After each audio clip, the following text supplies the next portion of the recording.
There's something that screams at the bottom of my garden, and it's not foxes. I know it's not because I've seen it. A month ago I moved into a new house with my wife. We'd been living in another town for a few years, and it was closer to my work. But now that I'm working from home, we decided to move closer to her parents. They were getting older and she worried about them being alone. Although it was further away from my family and friends, I agreed as I knew how much it meant to her. We spent some time viewing houses in her hometown until we settled on this one.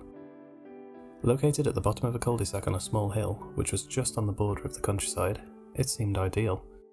The house itself was beautiful, and as soon as we stepped outside we fell in love with the garden and the views. At the bottom was a waist-high fence leading to an overgrown patch of land that looked out across the rolling hills in the town below. There was a small public footpath that led through it, but the current owners assured us that it was quiet. No one used that old path. The view was just gorgeous. We both imagined waking up to that each morning, the sun rising in the distance. I remember saying to her that I think this could be our forever home. Without much more thought, we snapped up the house there and then, putting in an offer and making our plans to move in. Then last month we finally got the keys. We were so excited as we turned the key in the lock, taking the obligatory pictures outside of the house for social media. After a hard day of moving, we both made our way out into the garden to sit down and watch the sunset. It was beautiful. The sky was filled with yellows, reds and purples as the sun sank below the line of the hills on the horizon. We both smiled, pleased at our new home, and the fact that we would be able to see these sunsets every day. We spent the rest of that evening relaxing as best we could, when most of our possessions were still in boxes, before deciding to call it a night and get some sleep. We'd already unpacked our bedding, knowing that it was going to be needed. Settling down, I read my book on my phone, a horror novel about a group of people trapped on a snowy mountain. It was my nightly ritual before going to sleep. My wife, on the other hand, had no such rituals. She was asleep almost as soon as her head hit the pillow. I smiled to myself. She must have been exhausted from the move. After what seemed like only a few pages, I could feel my eyelids starting to become heavy as sleep called to me. Turning off the phone and putting it on charge, I got up and made my way over to the window to close the curtains. Taking one last look over the garden, I couldn't believe how beautiful it was. The sun had long since set and had been replaced by a bright full moon, illuminating the whole garden in a pale white glow. Sliding the curtains, careful not to make too much noise to avoid waking my wife, I slid back into bed and pulled the covers over myself, ready for a good rest. I don't know how long I'd been lying there with my eyes closed, but out of the darkness I was startled by a sound that set my teeth on edge. A scream.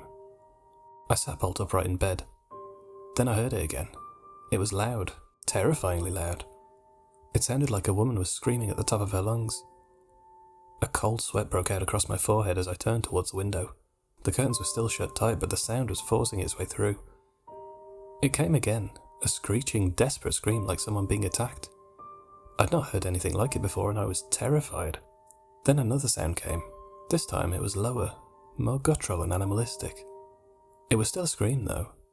That same ear-piercing screech, but with something more behind it. I was too scared to look out of the window at whatever it was making those noises.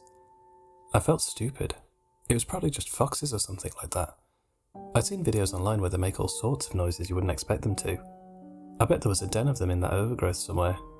They were probably calling to each other. I tried to rationalise it in my head. I'd grown up in quite an urban environment, so this house bordering the country was going to take a bit of getting used to. Undoubtedly I'd hear other animal noises at night as well, I thought. Still, it was unnerving to hear that screaming, followed by the retort from the more animalistic scream. This went on for several minutes. Lying back down in bed, I covered my ears to try and block it out, but they were so loud. Then they just stopped. Abruptly after a high-pitched scream, they seemed to stop dead. They were finally done yelling at one another. I tried to shake off the unease that I'd felt, but I was too awake to sleep, too spooked by the sounds. Looking over at my wife sleeping next to me, I could see her chest gently rising and falling. She was still sound asleep, unperturbed by the horrific sounds that I'd just heard. A selfish part of me wished they'd woken her up, that way I wouldn't have to sit here alone. I felt quite vulnerable here in the dark in this new house, but I decided to let her sleep. I'd talk to her about the noises in the morning, I thought to myself. They'd stop now anyway. Morning broke and I was awoken from a very short sleep by the bright sunlight pouring into the room as my wife threw back the curtains, revealing the morning sun cascading over the hills and town below. She asked how I'd slept, her face hosting a chipper smile, ready for another day of unpacking in our new home. She'd always been a morning person. It was irritating sometimes, but she always looked so happy first thing. Groggily, I rolled over, meeting her gaze. I must have looked like hell as her face dropped. She sat down next to me on the bed, holding her hand in mine as she asked what was wrong. I proceeded to tell her about the sounds I'd heard last night, about the high-pitched scream, about the guttural one that followed. She looked at me with concern before explaining that it was most likely foxes. There were loads of them around here, especially in the kind of overgrown areas like the one behind our house. If you hear them again, just try and ignore them, or if not, then just lean out the window and tell them to pipe down, she said. That might scare them off. Chuckling at the thought of leaning out the window to shout at a couple of foxes like they were naughty teenagers, I kissed my wife and got out of bed, ready for another day of unpacking.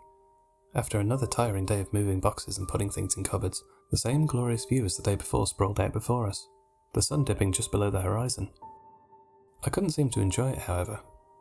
Staring into the overgrowth at the end of the garden, my mind was replaying the noises that I'd heard the night before in a loop.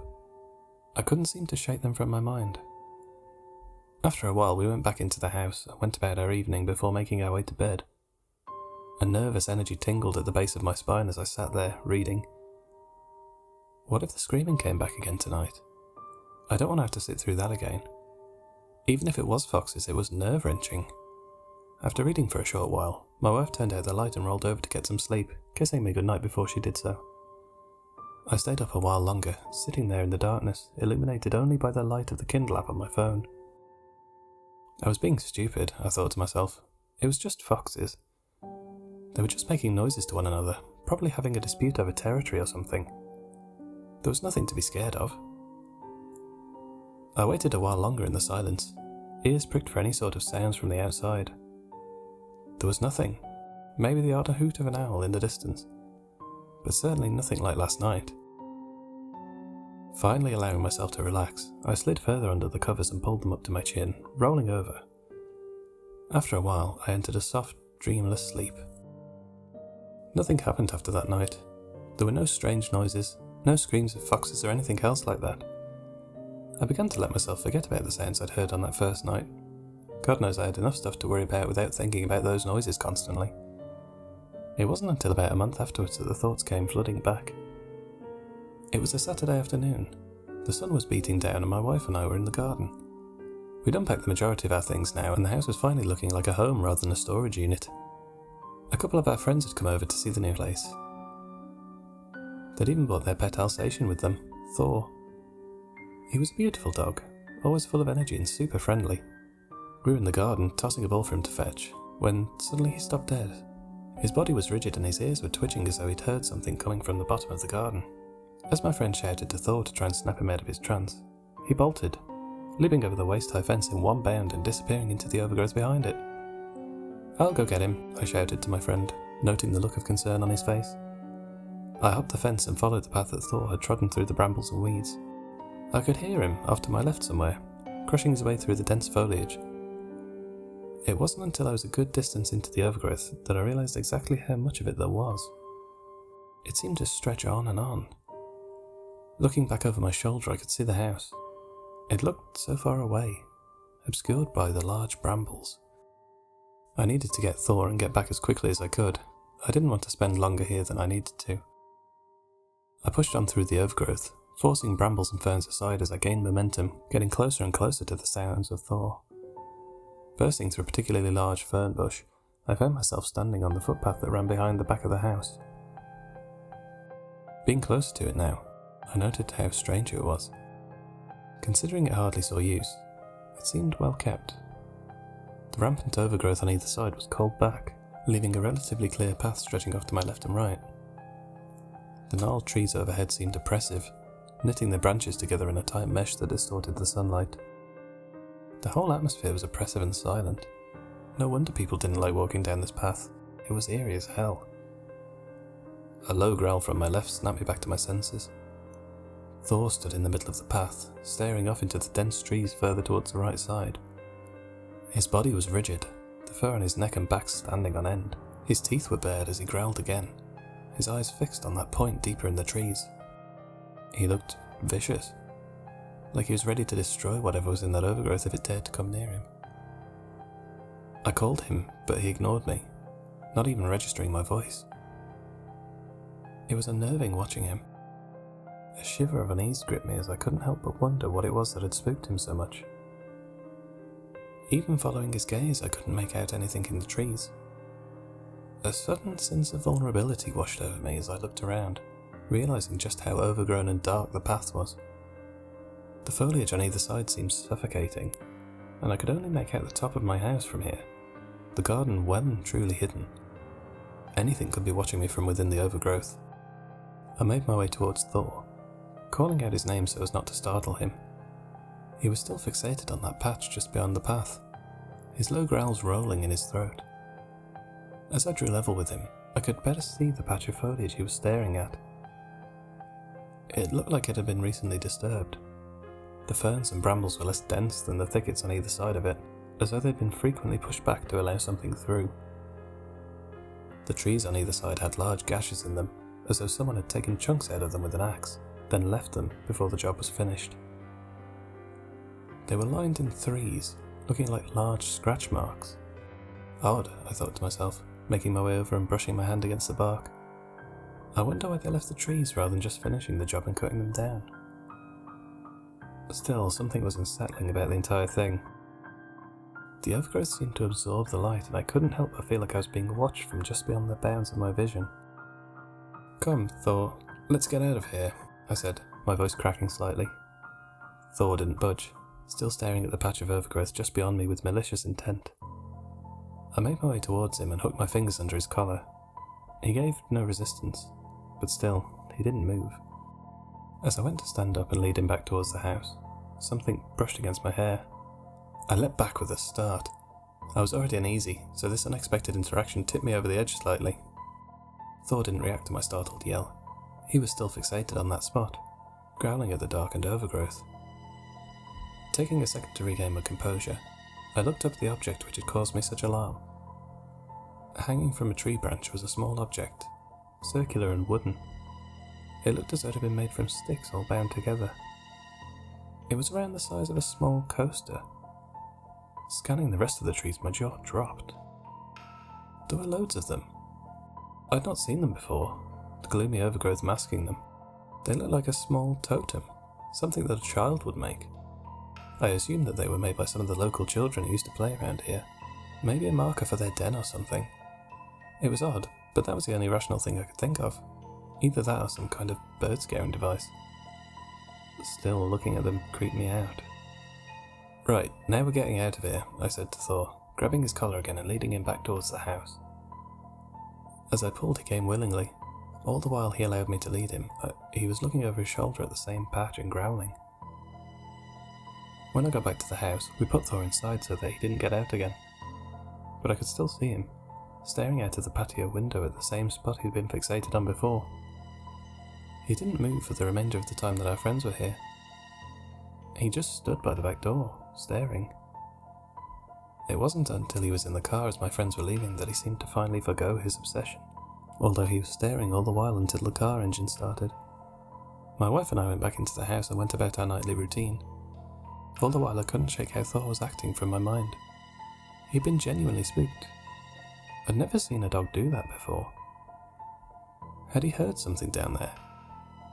As if dredged from the recesses of my mind, the memory of those screams from the first night we moved in surfaced. I couldn't help but wonder, could that be related to why Thor was so on edge? Had he sensed something down there? Shaking the thoughts off, my mind trying to make connections where there were none, we decided to go to bed.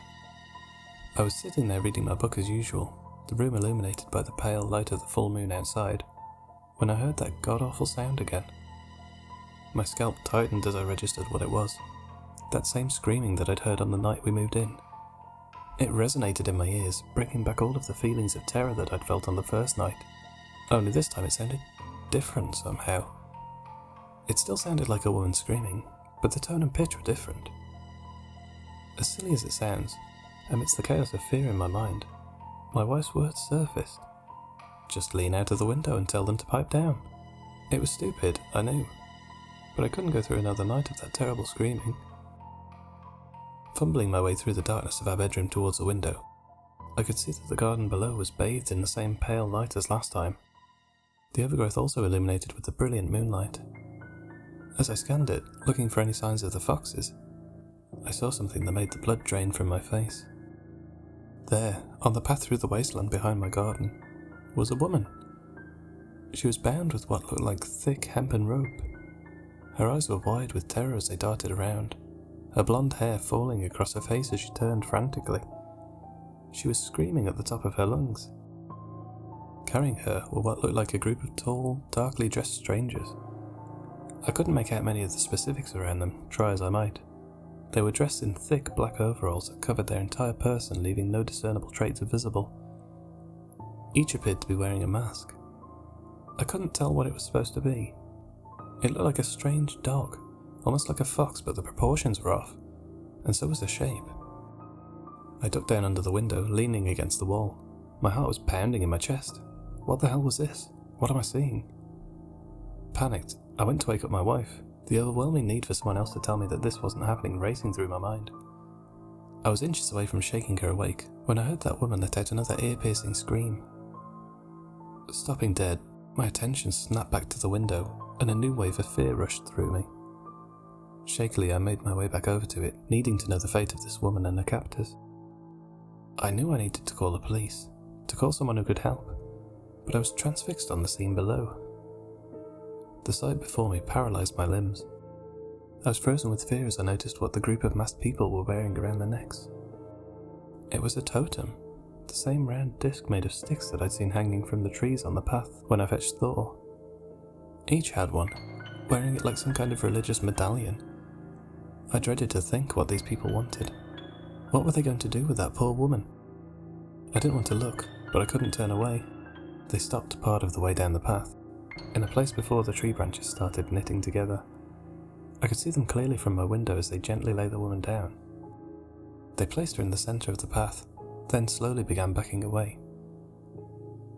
I had no idea what was happening. Why had they gone to the effort of tying her up and carrying her down here, only to leave her here? Still transfixed on the scene, I was unable to move a muscle. Watching as the masked group backed away, their gazes set not on the woman in front of them, but on the darkness further down the path behind her. I couldn't help but feel a sense of unease welling up in my stomach. Then I saw something. From the patch of darkness further along the path, towards where I'd seen the totems and marked trees, I could just about make out movement through the undergrowth. It seemed to be slowly making its way towards the woman on the floor. The masked group were still backing away as whatever it was approached. There was an almighty cracking of branches and twigs coming from the direction of the movement, as though something large was making its way through the overgrowth. Images of that disturbed section of the path, the totems and the trees with the claw marks filled my mind. The overgrowth there had been disturbed, as though something had made its way through it regularly. I couldn't help but shudder thinking about how close to this thing I could have been. It was what sounded like a guttural, rolling growl. The noises seemed to be getting closer. I could see the odd flash of leathery grey, obscured by thick branches. Occasionally what looked like red too moved between the interknitted trees. There was a clawing at the back of my skull. I didn't want to see what this thing was. I was happy in not knowing what lived in that space behind my house. As it proceeded past the tangled branches and out into the uncovered path, I could make it out clearly. What I saw made me question my sanity. The thing was large, taller than a man. Walking on its hind legs, it must have been at least 8 feet tall, but it looked as though it could quite as easily walk on all fours if it wanted to. Its thick arms, coated in thin, sparse red fur, were long and tipped with what looked like razor-sharp claws. Its chest was thick, covered in the same thin fur that coated its arms and led to a thicker mane that ran down its back. Its head looked like that of a fox, but warped into some kind of sick mockery of the animal. Its snout was long and scarred, lined with large razor-sharp fangs. Its eyes were wild and yellow, fixed on the now-screaming woman with an intense hunger. Saliva appeared to be dripping from its open jaws.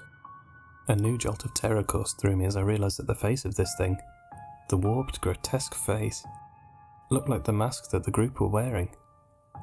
The masked group had all dropped to one knee when the creature made its way out of the tree line, almost as though they were bowing to it. These people couldn't worship that thing, could they? Just as my gaze was fixed on the creature, a shrill screech snapped my attention back to the woman lying bound on the ground.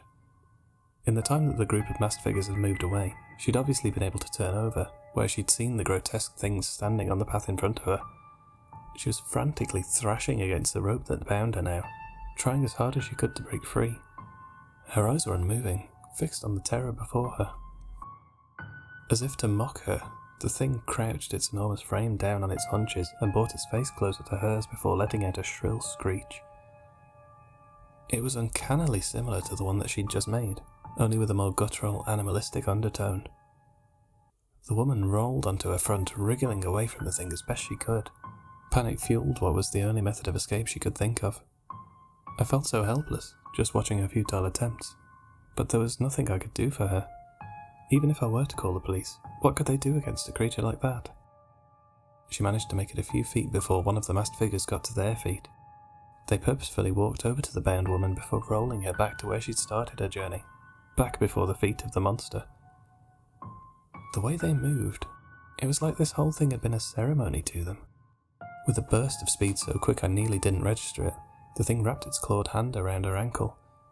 She let out one last scream before she shot into the undergrowth and out of my sight, dragged deeper into the foliage by that horrific thing. I felt sick as I heard the creature scream again in response, mocking her final plea for help. Then everything went silent.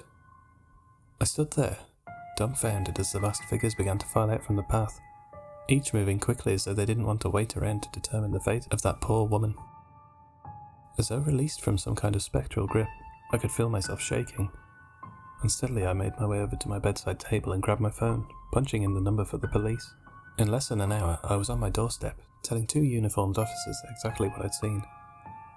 I didn't mention the creature, thinking they'd just write it off as the ravings of a lunatic. But I told them about the masked figures and the bound woman, explaining that they'd taken her further into the woods, but come back without her. The officers exchanged perplexed, slightly disbelieving glances before saying they would take a walk down the path behind the garden to check it out. As soon as they left, I ran upstairs into the bedroom, in my haste waking my wife, who looked at me with a mix of both concern and annoyance. I ignored her questions as to why I'd decided to wake her in the middle of the night. I was too concerned with the officers. I could see them making their way down the path from my window, their flashlights banishing the oppressive darkness of the path. Watching as they made their way further along, a sense of anxiety washed over me as they disappeared beneath the knitted branches of the overgrown trees. I stood there, staring with bated breath, my heart pounding in my ears. What felt like hours passed before I saw the beam of the flashlight returning along the path. I breathed a sigh of relief as the two officers emerged from the overgrowth. But seconds later my heart dropped as I noticed that they were alone. There was no woman with them. Rushing back downstairs, I hastily questioned them as they got to my front door. They explained that their search hadn't turned up anything. No footprints, no marks from giant creatures, nothing. Just the overgrowth and a silent path. I asked them about the totems, to which they replied that they'd seen them, but they were something that some of the kids in the local area liked to make. Some kind of superstitious thing, one of them said. Nothing to worry about. A wave of despair washed over me. I looked at the officers. They must have picked up on the way I was feeling, as one of the officers put his hand on my shoulder, and with a look of pity on his face, said, "It's probably just foxes, mate. You probably had a bad dream, and mixed with the noises those things make, it's hard not to think of someone screaming. Try not to worry yourself about it." I appreciated his attempt to calm me, but I knew what I'd seen. It hadn't been a dream. Deeply disturbed by the night's events, and disheartened that the police couldn't find anything and were dismissing my account, I bid the officers goodbye and went back inside. It's been about another month since then, and I don't know what to do. What if it happens again in a few days? I can't go through it again, and there's nothing I can do to stop it. Maybe I should just move.